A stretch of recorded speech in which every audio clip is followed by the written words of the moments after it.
Hello guys, welcome back. In today's video, I'm going to show you how to use AI captions on Snapchat. So Snapchat has a new feature built in. So after using that feature, you guys can use AI captions on your snaps. So in order to use that AI caption feature on Snapchat, you have to just simply make sure that you are using the latest version of Snapchat. In order to update, you have to just simply open up Play Store and simply search for Snapchat and make sure that you have the latest version of Snapchat. So after making sure that, you have to just simply go to the open button.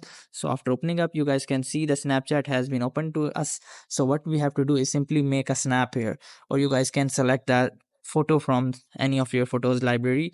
So I'm just opening up any of, as I'm just capturing any snap.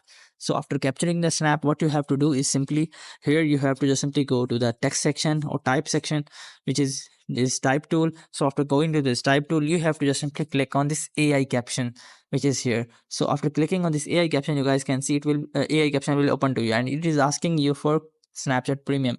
So guys, I don't have a premium account, but you have to just simply purchase the Snapchat Premium in order to use this feature. So if you want to use this feature, you have to just simply make it buy a Snapchat Premium, and for that you have to simply go to next and simply click on start a free trial, and you guys can select any of your plan. So after purchasing for Snapchat Premium, you guys will be able to use the AI caption feature. So what AI caption can do is it can analyze your photo and add a best caption according to your photo. So I hope this method find you well. Do like, share, subscribe. Thank you so much. Bye bye.